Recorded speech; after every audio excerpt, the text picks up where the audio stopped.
No matter where you come from, no matter where you're going, here's a place where you can take comfort in the knowing that whether if you've come to stay a while or just passing through, this door is open to you.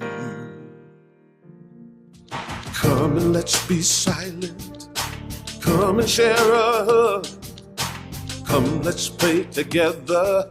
Come love and be loved. From the blissed out to the turned out, from the pampered to the abused, this door is open to you.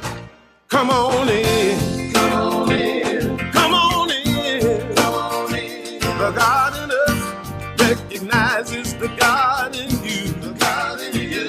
Whether you're black or white, gay or straight, Christian, Buddhist or Jew, this door is open to you.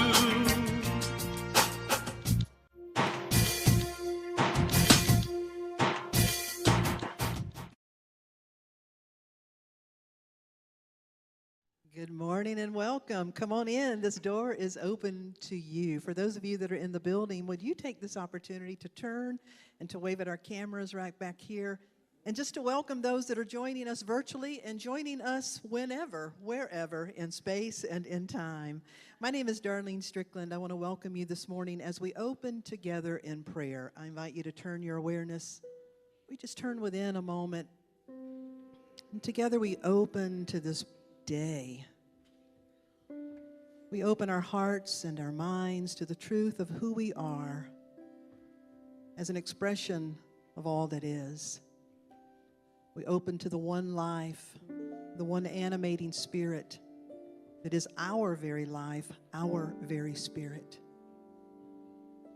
And through that, we realize that we are here to express this life in thought, in word, in deed, in celebration, in creation. Today, we explore what it is to truly know the truth of who we are, and to rise into that awareness in perhaps new ways. And for this time together, that we may be blessed, that in turn we may be a greater blessing. For this time and this truth, we are truly grateful. Thank you, God, and so it is. Amen. I want to welcome you this beautiful day, and I want to acknowledge our band. You know, Dave De La Rosa had to run out just a moment. He'll be back. But I was able to call up Ann Combs, who's normally in the sound booth, but many of you may not know she's an amazing guitar player. So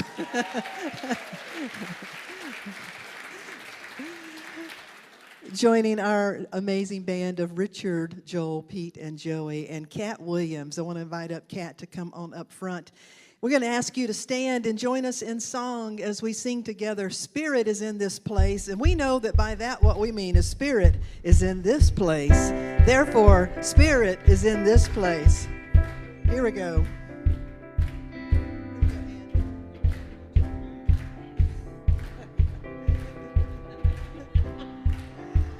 Just in time. Thank you, Dave. Yeah. We have come together as family,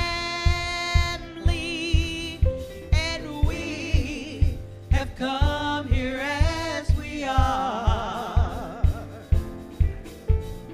We have come with arms wide open, and we have gathered here in love. Come on, sing it with me. Spirit is in this place.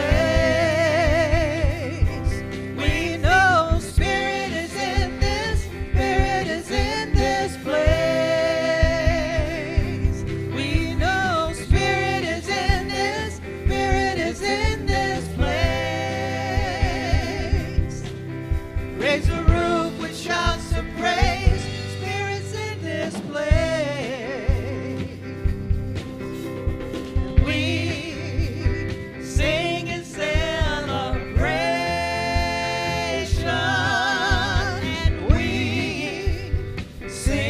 Words of prayer, we affirm, and we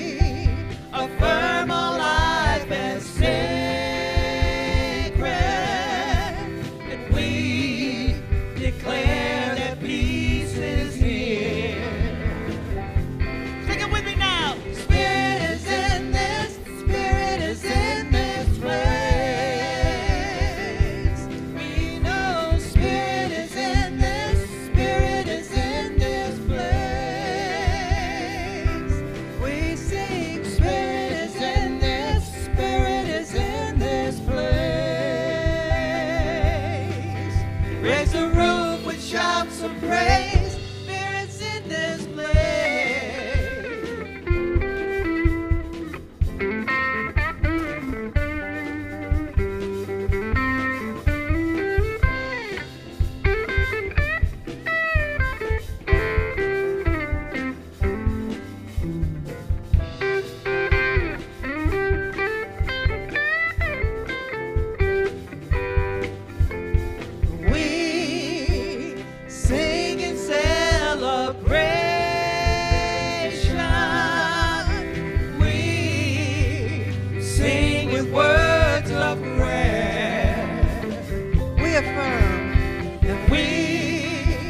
Affirm our life as sacred.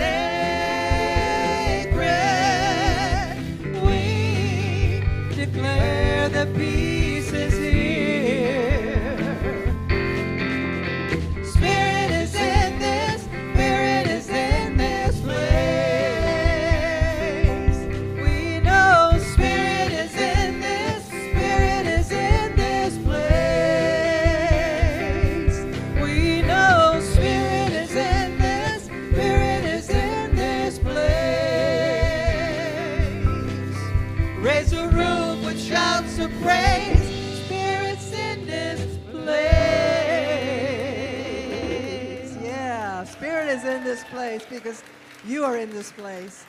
Would you take this opportunity to turn and welcome those around you with a beautiful handshake, namaste greeting, or a hug? Welcome this morning to the light and the love of unity.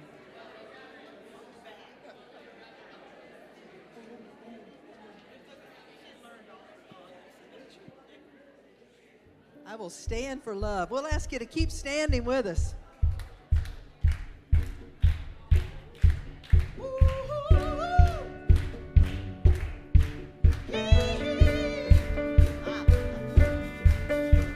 Here we go.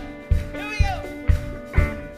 I will stand, stand for love. I will stand, stand for love. 'Cause I know I can be strong for love. Yes, I know I can be strong for love. Stand for peace. I will stand, stand for peace. I will stand, stand for peace. 'Cause I know I can be strong for peace. Yes, I know I can be strong for peace. I will stand, stand for you. I will stand, stand for you. 'Cause I know I can be strong for you. Yes, I know I can be strong for you. I will stand, stand for love. Yes, I will. Oh, I will stand, stand for love. 'Cause I know I can be strong for love. Yes, I know I can be strong for love. Yes, I know I will be strong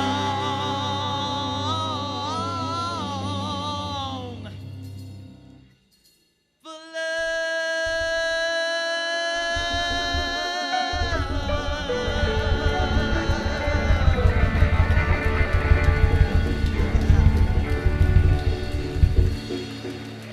Yeah, I'm going to stand for you and stand for love, but you may be seated.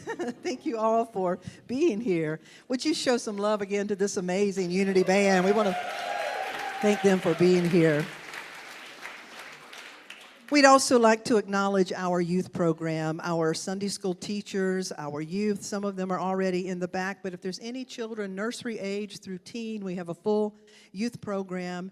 And so we want to acknowledge each and every one of them for being here today. So those that are in the chapel and those that are already in the back, we affirm this blessing to them together that says, we love you, we bless you, we appreciate you, and we behold the divinity in you.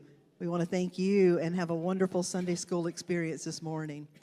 We'd also like to acknowledge anyone that may be here for the first time today. And as we do that, I'd first like to ask if there's anyone that was here. We started a prayer chaplain retreat on Friday night. Many of us were here all day yesterday. And today, some of the individuals that drove in, we had about 50 people, other ministers and prayer chaplains that came from several area churches. I want to give a shout out to our ushers and greeters that showed up, our people that provided coffee and hospitality. Uni of the Blue Ridge, you showed your spirit of love and welcome yesterday, and I want to thank you for that. Thank you so much. Deb Vatiri, once again, she can feed the masses. We all have our gifts, and she has a gift of feed the people. Thank you for that. But if you were here for the prayer chaplain training, would you please stand and let us acknowledge you this morning? We want to acknowledge those that are here. If you'll remain standing, just remain standing. As you remain standing, if you're a minister from out of town, would you raise your hand? And Reverend Anna, I know you weren't here for that, but you're here for a wedding in town. So we have a number of Unity ministers that are with us from other communities today, and we want to acknowledge that as well. So thank you for being here. And for each and every one of you, if there's anyone else, this is your first time, if you would raise your hand, whether it's your first time here in the building or your first time was yesterday, if you raise your hand, our welcoming team will extend a connections card to you. Now, Unity folks, you may have to lovingly point to where you saw a hand go up so they can find them. But there's a heart, and if you wear that heart, it allows us to acknowledge you more easily as a first-timer. So whether it's your first time here, your first time online, or whether you know this is your spiritual home, we affirm this to one another that says, we love you, we bless you, we appreciate you, and we behold the divinity in you. You are in for a treat today. I'll introduce our guest speaker in just a few moments, but before I do that, I'd like to call up Terry Crosby. Terry is one of our active members. She's a teacher in the area. She's served on our board. She's going to provide the reading today. And she's also going to share a little bit about an upcoming workshop that she's going to be graciously facilitating here at Unity. While she's preparing, if you've not yet sent your cell phone into the silence, we'd greatly appreciate if you would put that on airplane mode or just turn that off. Would you welcome Terry Crosby? Thank you. She's referring, Reverend Darlene is referring to the upcoming evening that is being offered on April 25th called Self-Awareness and Curiosity, Two Superpowers in Relationships. Every situation, so first I'd like to talk about that. Every situation in life that we find ourselves in has an on-ramp, and it's an on-ramp that we personally built. If it's an on-ramp to a problem situation, something that could be called a problem, instead of taking us onto the open highway where we're traveling at a good speed, wind in the hair, making progress, this kind of on-ramp, a problem on-ramp, actually takes us into a roundabout where we go around and around with someone about something. But the evening is going to be, what if we would take two skills and apply them to that situation? What if we would apply self-awareness? Self-awareness is fact-finding. It's not judgment, it's fact-finding. It's a little bit like spying on yourself, you know? It's a little bit like, it's observation. It's asking questions like, okay, on this on-ramp to my problem, what happens first? And then what happens second? And then what did I say? And what did they say? It's questions like that. And the second skill is curiosity, which means, okay, now I see what I do. I see what I do now. What if I didn't do that? What else could I do? So it both and we also ask things like, is this conclusion that I come to, this reaction that I have, is it really mine? Or did I learn it as a child or pick it up somewhere along the way? And do I want to keep it? So self-awareness and curiosity open up the playing field where we find liberating alternatives, yay, and different outcomes, new outcomes. So April 25th, Tuesday, not this coming Tuesday, the Tuesday right after that, self-awareness and curiosity, 2 superpowers, 6:30 to 8:30 p.m., love offering, bring all your friends. Register ahead of time, that's actually helpful. Go to the website. That way we know how many chairs to set up. Click on events, find self-awareness and curiosity, and register. Or call Christy and tell her you're coming. She'll put you on the list. Anyway, it'll be a delightful exploration. We'll get some wind in your hair. We'll make some progress, and I hope to see you there. All right, so now I have the great pleasure of sharing today's inspirational reading by today's guest speaker, Linda Martella-Whitsett, and this is from her book. It was also written by Linda and her daughter, and it's called This Life Is Yours. It's a gorgeous cover.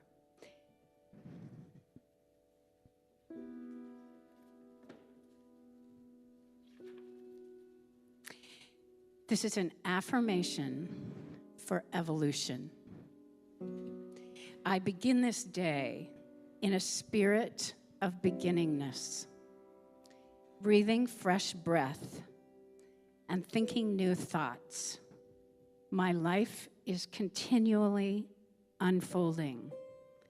Today, if an issue arises that I thought I had already healed, I recognize that I meet the issue from a fresh perspective, that I am wiser and more mature than when I last encountered this challenge.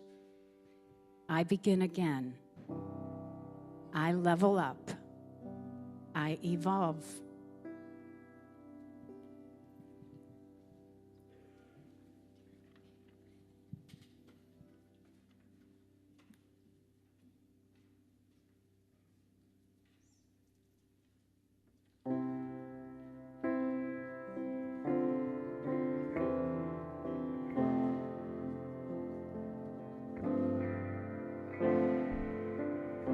Here we all are, gathered together in this place.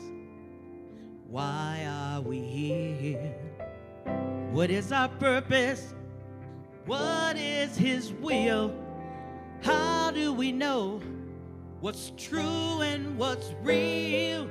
We may not know where life's road will lead, but it doesn't matter as long as we believe that God is the answer. God is the answer.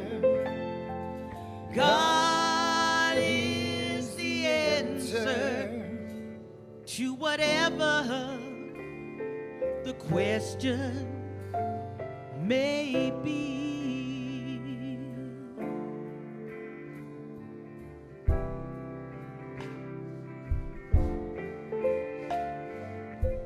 What's going on in this world today? Where do we fit? What can we do to make a difference? What can we say? Where do we go? This way or that way? If we all prayed and truly believed and loved one another, and let the world see that God is the answer. God is the answer.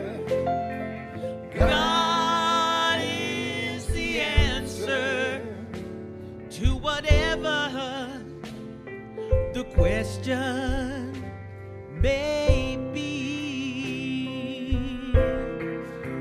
Oh, if we all pray and truly another and let the world see that God is the answer. God is the answer.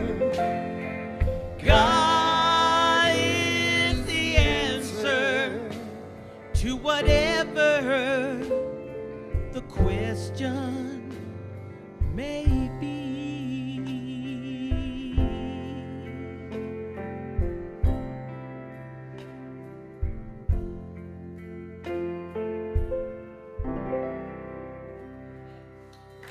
Yeah. Cat Williams and our Unity Band.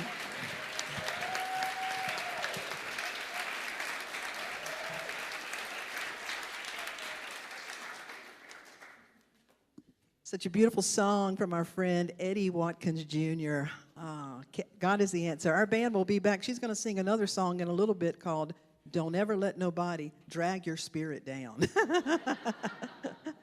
I'd like to invite up Reverend Linda Martella-Whitsett. You are in for a treat today. I've known Reverend Linda as a colleague. She's an ordained Unity minister, but I really got to know her years ago in my first ministry when I was in Lawrence, Kansas. I had a member of my congregation who had a brother who was homeless in the San Antonio area. That member of mine found out her brother had died and needed someone to facilitate a service. I looked up Linda because at the time she was the minister at San Antonio, and I'll never forget Linda. I called and explained the situation, and she said, "How may I serve?" and was able to serve that family and that situation beautifully. Linda is the author of several books. She most recently has served as the vice president of our prayer ministry throughout the whole Unity movement, known as Silent Unity. She's been in, yeah.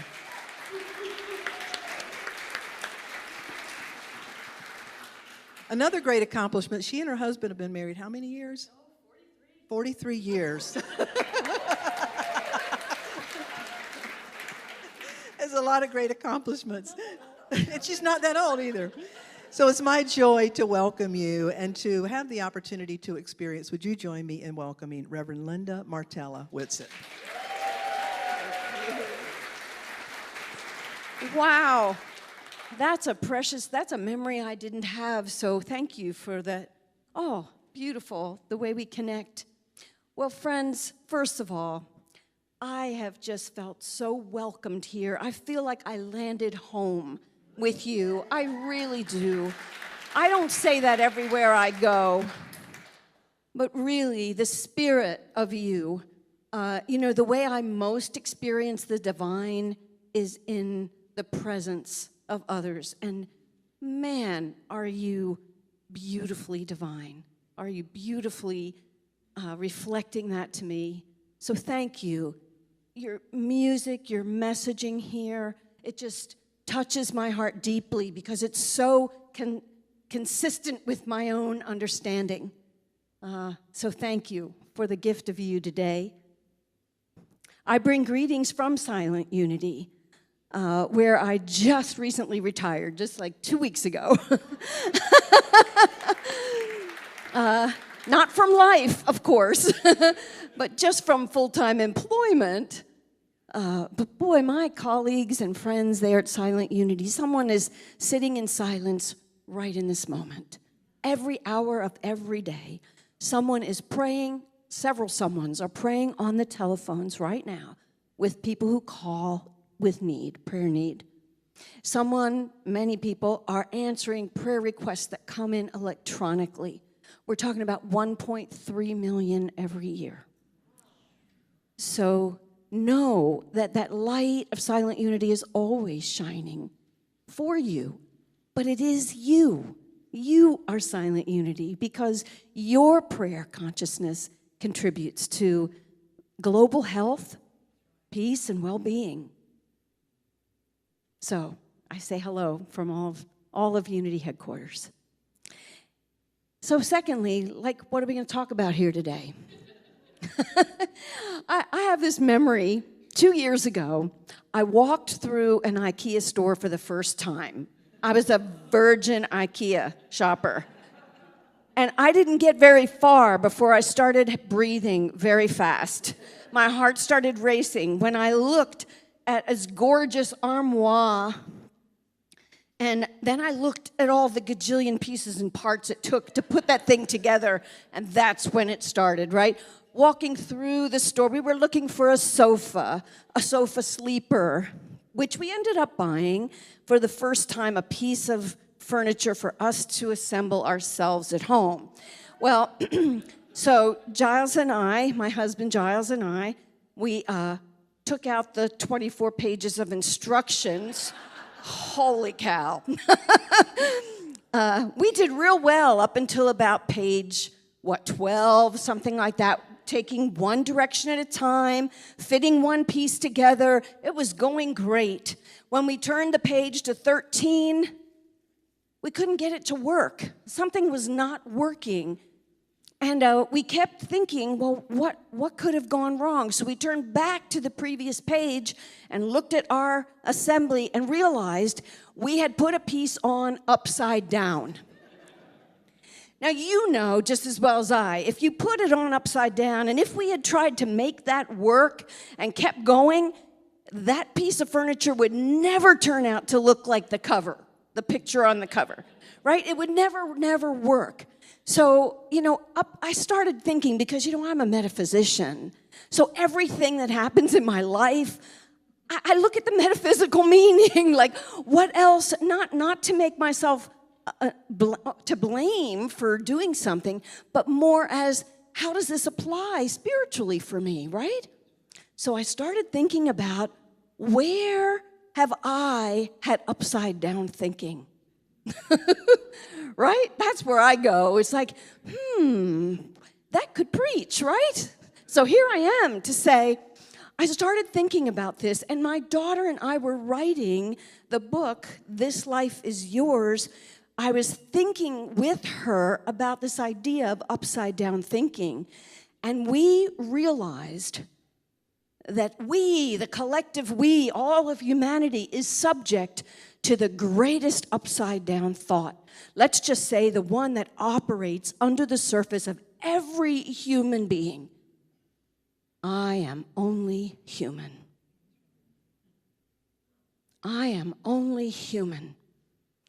This, to me, is the greatest disservice that we do to ourselves. But we didn't have the idea ourselves. It was given to us, right? So Alicia, my now 40-year-old daughter, and I, she's a Unity kid, right? She grew up through Unity with these teachings. So Alicia and I started thinking about all the ways we were given the message. Even a Unity kid got this in the world around her. This message that operates underneath all of humanity. I'm only human. I'm only human. The religious thought takes it even one step further.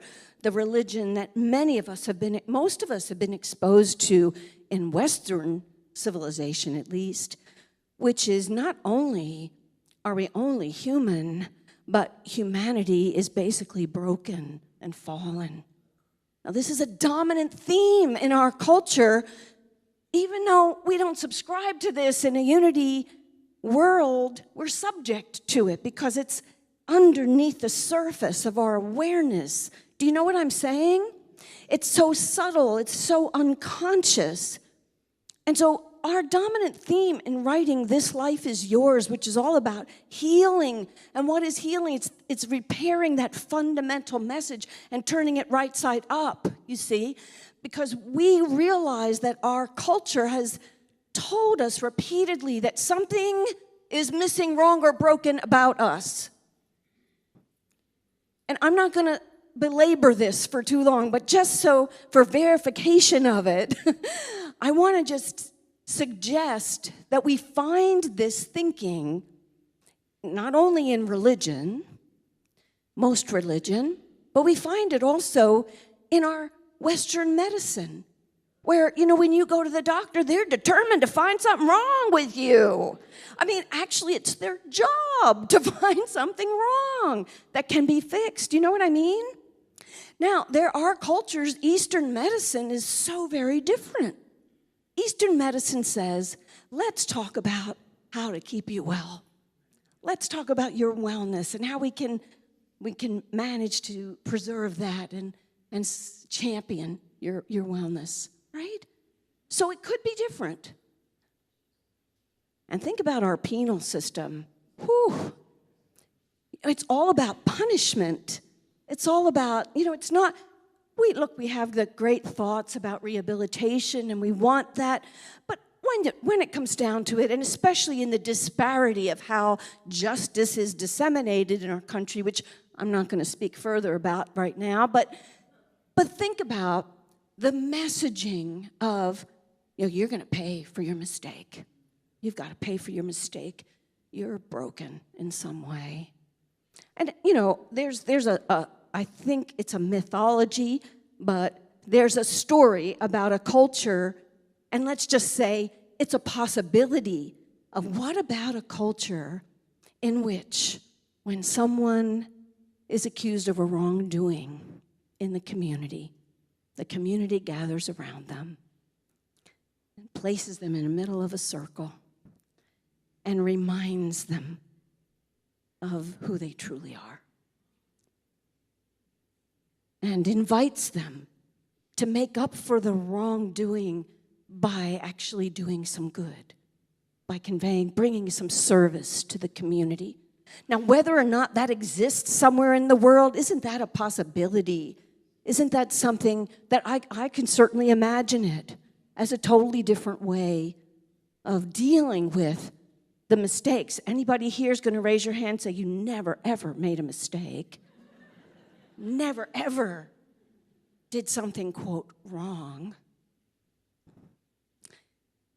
So for me, as my daughter and I really dwelled on this, it became so important for us to think about what are the effects of this consciousness, this pervasive thought, I'm only human, which implies weakness, it implies powerlessness, it implies limitation, doesn't it?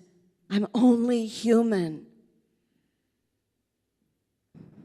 Well, some of the effects are, because we teach, Unity teaches the law of mind, which says, what I dwell upon, I get more of that, right? What I'm harboring becomes operative in my whole being, right?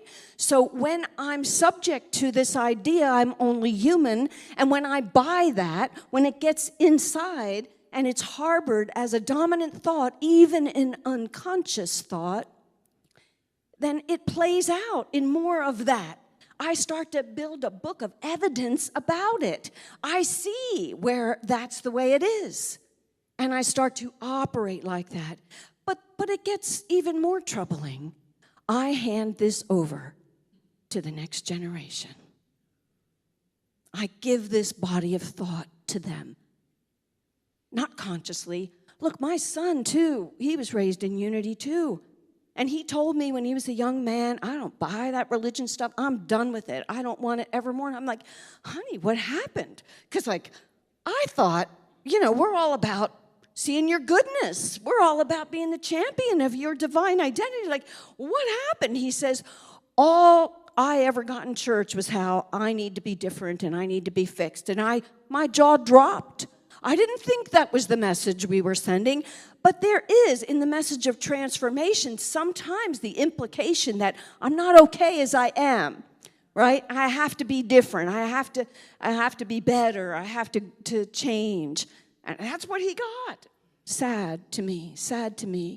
So even when it's unwanted, that message can affect the next generation, and it continues to operate under the surface of humanity, right? And ultimately, it changes what is possible in the world around us. Ultimately, there's a sort of a long-term effect of that it takes consciousness work to turn around. So this book is all about healing, and the message is all about healing. So here's what happens. The real final effect of this pervasiveness of this message is we get to a place in our humanity where we cry out for a Savior. because we can't save ourselves from that thought, I'm only human. You know, it's such a depleting message that the world looks for a savior. And so to me, when I get into metaphysics around this idea, I start to see, where the turnaround can be for us. So to heal is to turn around, right? To heal is to resolve that issue of only humanness. To heal is to save ourselves, really, with the message, with the principles of unity. Applying the law of mind, applying prayer, which is a transformation of thought, right? Prayer at its best transforms our thought from upside down, I'm only human, to right side up, I am fully human, yes, and I am divine.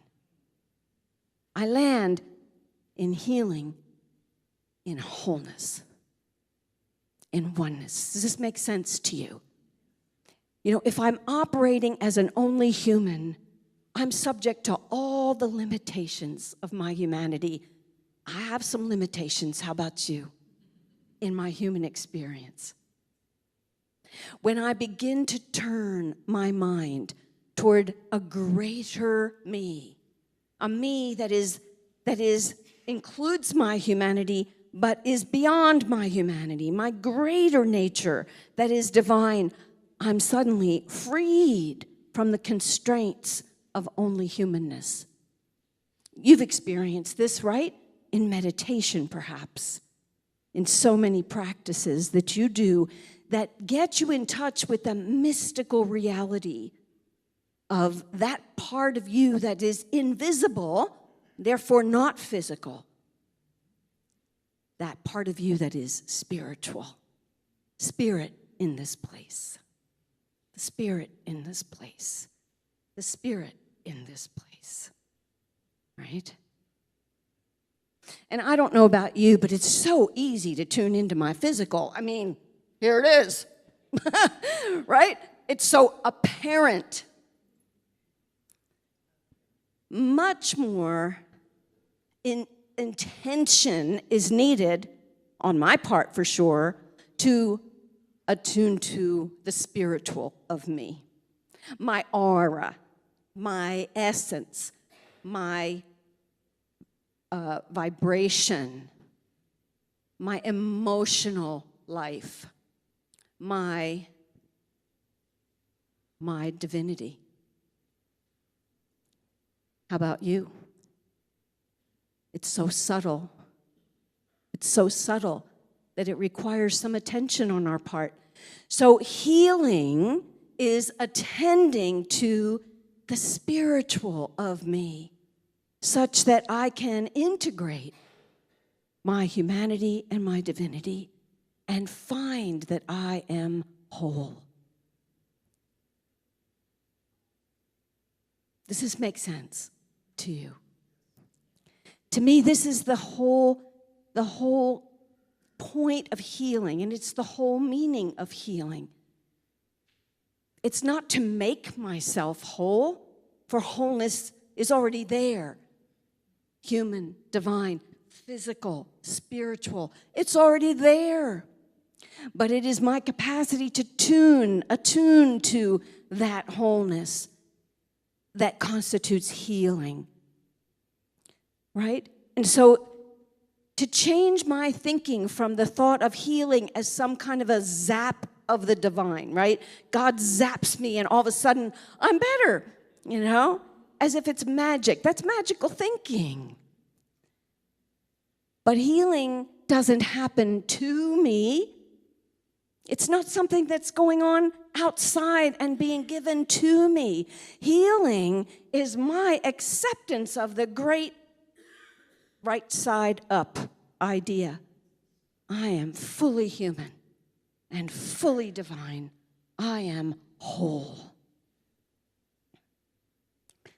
So what does that do for us? To accept that, what does it do for us? Well, for one, for me, When I perceive myself as only human, I'm subject to all the limitations of that. I can only do so much. Like on Sunday mornings at Unity of San Antonio, which was the last time I was every single Sunday speaking at my church, right? If I had a sleepless night the night before, which I often did because the message was working in me, ministers are nodding their heads, that message was in me before it came out of my mouth on Sunday morning. And so I had many sleepless nights with just the message moving. So my physical vitality in the morning was pretty low. After a sleepless night, I'm like, whoa, now I got to do Sunday. Whoa, how's that going to work? If I saw myself as an only human, it would be very difficult. But I knew and I attuned to, from my unity practice, to this dimension of me that is not limited to humanity. I saw the spiritual reality of infinite vitality was at my disposal. Just like the air around me is, all I do is breathe it in and I can breathe. I can just breathe in vitality. It's the same way. It's just turning my mind to it that healed my human thought of sleepfulness or what's the word? Sleepiness. Sluggishness, any of the words you might put with after a sleepless night. I healed that thought immediately upon turning to infinity and seeing that I'm not only human, I am spiritual. Let me attune to the spirit of vitality, divine life that is right now an ever-flowing reality in my body, in my mind, and I am that. And I didn't have any issues. Nobody knew I had had a sleepless night. I had all the vitality that I needed for that morning. And I will say, when I went home that afternoon, I had an extraordinary nap. Loved it. So you see, this is the message, and you know this message. This is our message. Everything you need is already at the ready. There's nothing missing, wrong, or broken about you in any way, in any aspect of your life. And so it is an example for me that I can share with you is a man in my community in San Antonio who received a diagnosis of multiple sclerosis. He was a member of my board, so we worked very closely together, and he would come to me and we would pray, we would sit and we would talk, and he would inquire within about, how does he manage this, right? And so, the short ending of the story is he learned very quickly to pay attention to what his physical capacity was at any time, but not being hampered by his physical capacity, to also know his spiritual capacity at any time. So how this worked for him was very simple. To say, I am no longer going to focus on the idea that something is wrong in my body. I'm not going to focus on this disease as anything that I identify with as mine. Instead, when I wake up each morning, I'm going to wiggle my toes and stretch my hand. If I can move, if I can put my legs out of the bed and stand up, I will do what I can do physically. On a day when I cannot do that, if my body's not cooperating with that idea of physical movement, I have a whole spiritual realm of possibilities. And so in that, what can I do when I'm resting in bed on that day that is championing my divine life and wholeness and well-being? Well, he learned he could turn his mind to each of his family members, and he can lift them up in a prayerful mind. He can shine the light of love that from him, from the reservoir of love that he is. He can shine that on each of his beloveds. You know, all of this taking place right here spiritually. He can plan for, the next opportunity that he might have to write or to speak or to do whatever was his inspiration to do. There were so many things that he was capable of spiritually.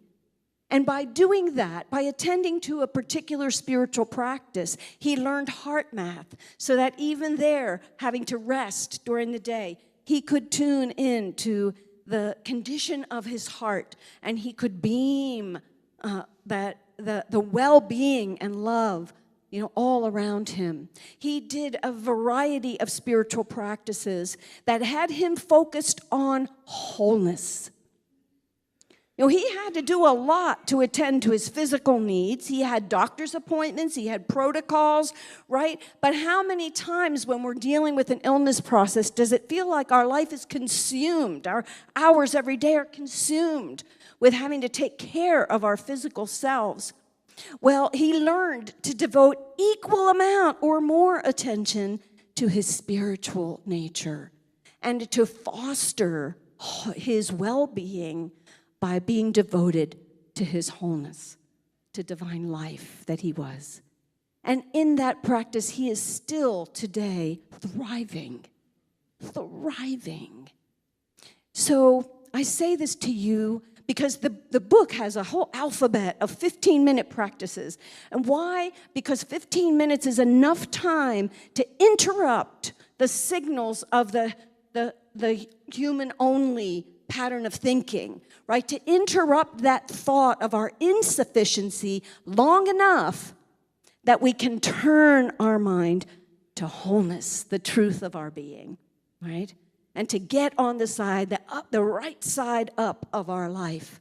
Honoring our human, absolutely honoring and devoting the care and attention that the human experience requires, while not neglecting our spiritual nature and all that becomes possible, an infinity of life, love, wisdom, strength, and all that we could need, right there at the thought of it.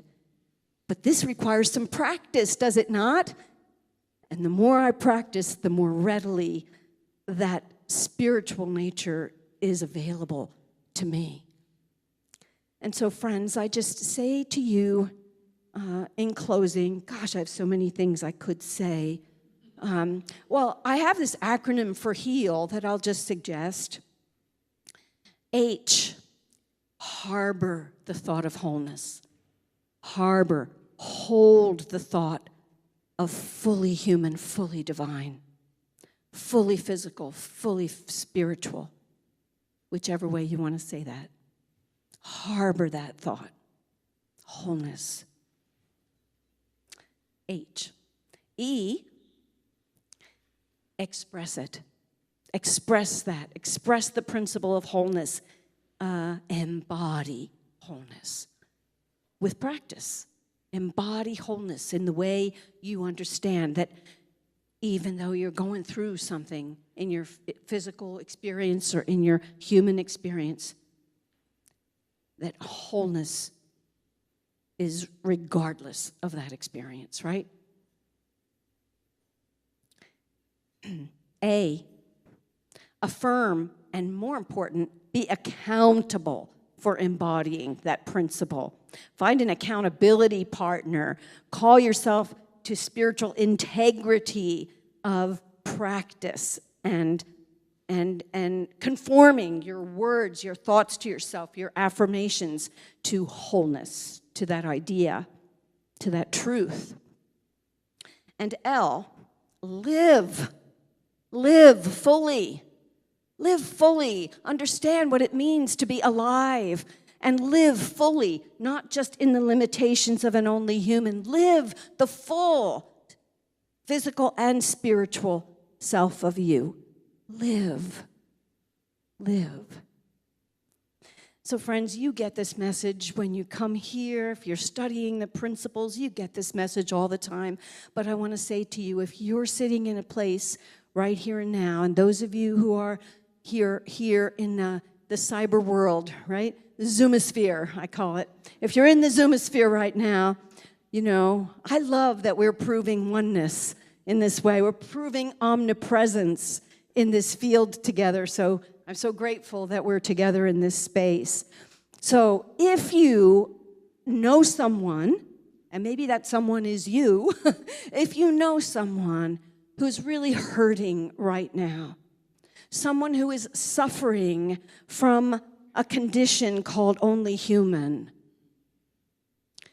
if you know someone who's consumed with the thought of worthlessness or insufficiency, if you know someone who's feeling so exhausted from their physical condition that it's hard for them to see that they are divine, right? If you are or you know someone who is concerned that your failures have limited you or made you less than, if you are suffering in any way from the thought of limited human condition,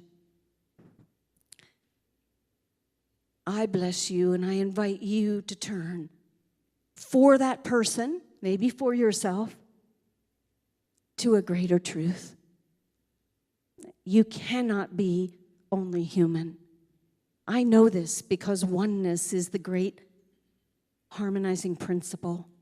Divine love is oneness, and oneness expresses as wholeness. You are absolutely and gloriously human, and you are wondrously and gloriously divine. Learn it, know it, study it. If you're spending more of your time in your human, get into your divine. Get into your divine. This is where healing takes place. Healing takes place. I'm so very grateful to celebrate Sunday with you. And I'd love to take this message deeper now, if you're ready to do that, to devote a little time to a prayerful, meditative reflection. Okay? Mm-hmm. Yes.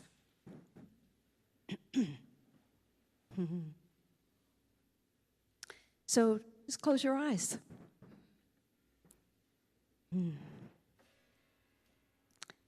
do what you do to enter into a stance for prayer, your own posture for prayer as we begin. Let your breath be noticeable to you. Pay attention to your heartbeat and where you notice the pulse of physical life. Bless your breath,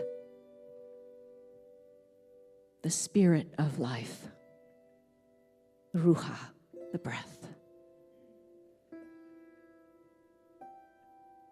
Bless the inner universe of cells, tissues, and organs, your physical operating system. Bless the cells of your body.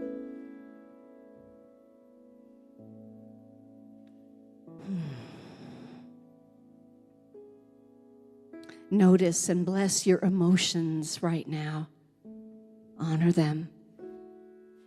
For whatever they are appropriate and essential.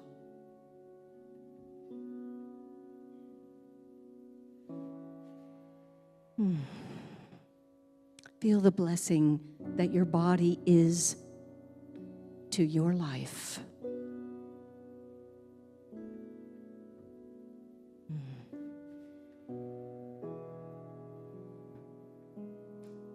I am fully human.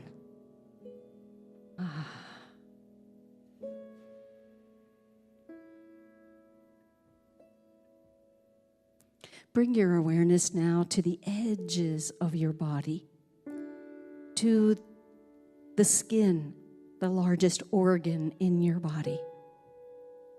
Take your awareness there, where your skin meets the air around you. And there, just notice the sensations on the edges of your body. Maybe you notice the difference in temperature between your body and the air. Whatever you sense, just place your awareness there.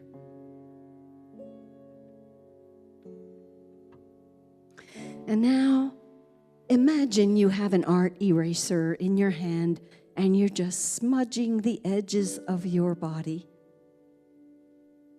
to erase the perception of separation. So that you find the you that is physical just spilling out into the air around you, and you're no longer solid. You're a part of it all.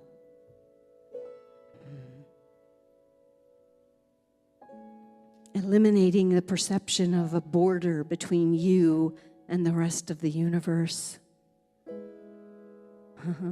Opening to the infinity that is your true nature. I am spiritual. I am spirit. I am divine.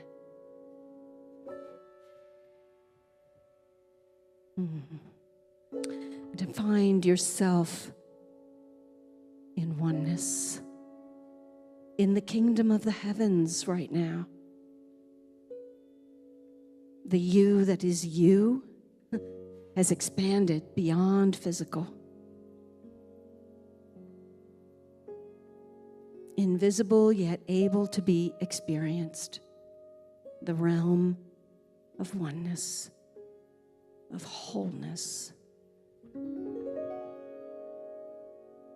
And here there is no absence, there's only presence.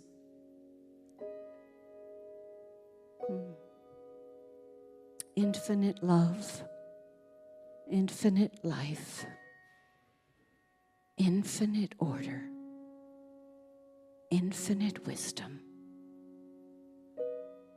infinity.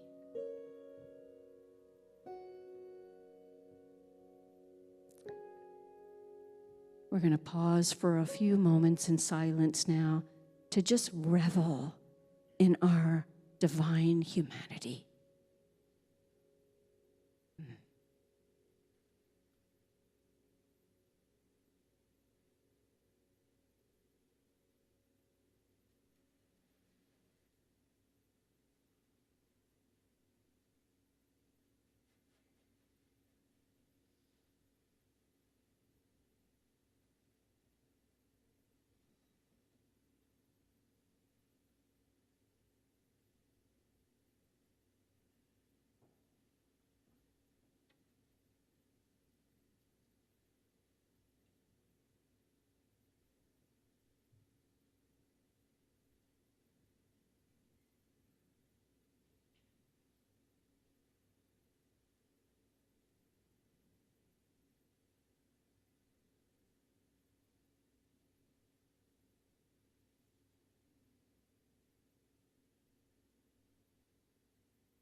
In this expansive awareness,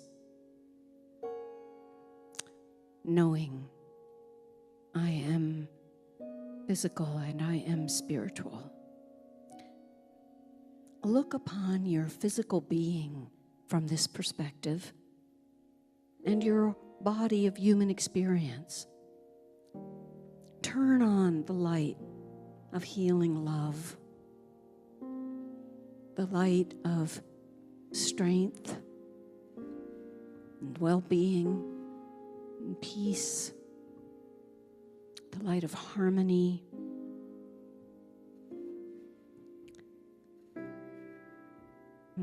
And any power, any principle that you might need. Turn on the light of them, the healing light of spiritual power. Bathe in infinite wholeness.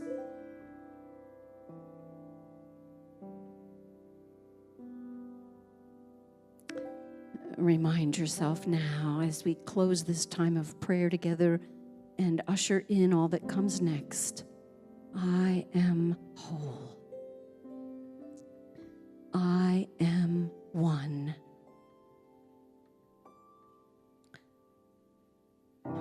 I am a divine human.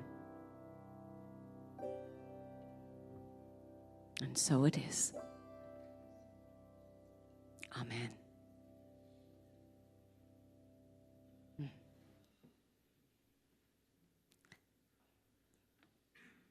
Thank you, dear friends. Thank you. And I encourage you with all my heart to study every day about your spiritual nature. Read and study your 12 spiritual capacities. In Unity, we call them the 12 powers. Study them. Work with the principles. Devote 15 minutes of dedicated time each day to some spiritual practice that has you know your spiritual nature, that has you just defy the message of only humanness. Okay? That's the path. A little bit every day gets us really strong in our spiritual nature. And the world could use your spiritual side, can it, right now? Thank you, friends.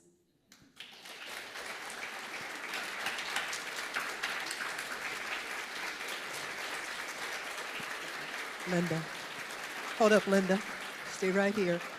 While you are standing, would you just direct your love to her as we tell her that we love you, we bless you, we appreciate you, and we behold the divinity in you. Thank you so much, Reverend Linda. Thank you. She's going to be out in the foyer after the service.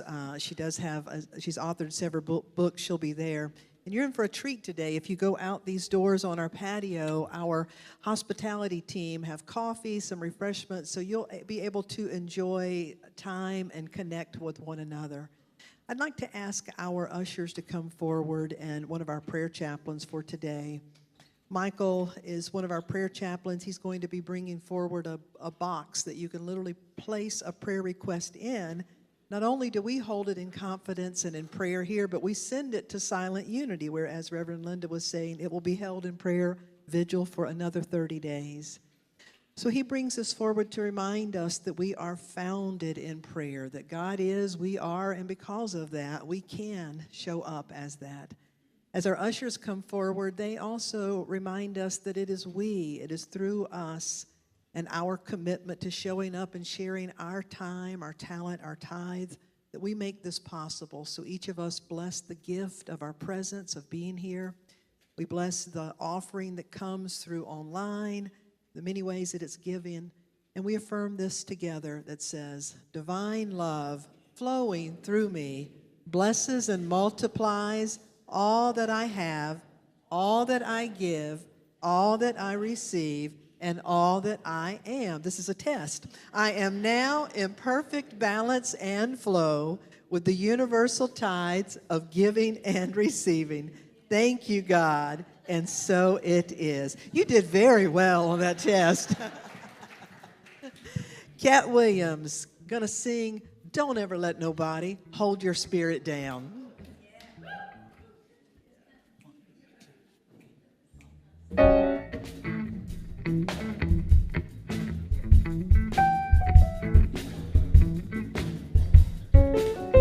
Oh, yeah.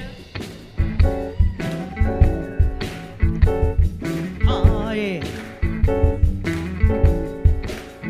You may slip, you may slide, you might stumble and fall by the roadside, but don't ever let nobody drag your spirit down. Remember, you're walking up to heaven. Don't let nobody turn you round. Oh, I walk with the rich, I walk with the poor. Learn from everyone that what life is for, and don't ever let nobody drag your spirit down. Woo! Remember, we're walking up to heaven. Don't let nobody turn you round. Yeah, come on, Daddy.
Strange to you, and I might preach the gospel. I believe it's true.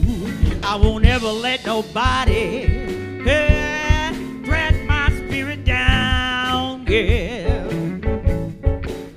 You see, I'm walking up to heaven. Don't let nobody turn you around.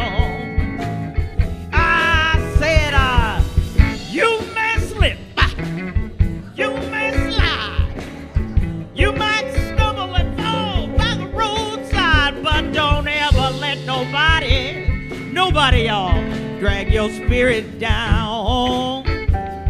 Yeah. See, I'm walking up to heaven, and don't let nobody turn you around. Don't let nobody turn you around. No.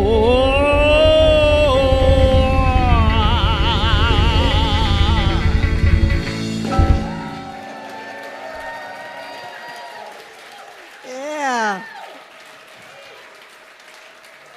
Don't let nobody turn you around. Don't let nobody turn you upside down. Unity ministers, visiting ministers, if you're a minister after the service, if you'd come up front, Reverend Linda asked if we could get a photograph together. We'd love to do that. We want to bring this time together in here to close with the peace song, but then again, I invite you, please take a moment, at least exit out those doors and just greet one another in the beautiful sunshine today. Let there be peace on earth, and we let it begin with God's love in our hearts.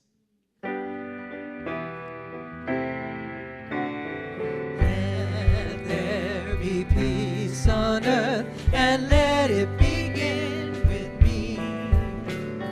Let there be peace on earth, a peace that was meant to be with God and brothers and sisters are we. Let us walk with each other in perfect harmony. Let peace begin with me. Let this be the moment now. With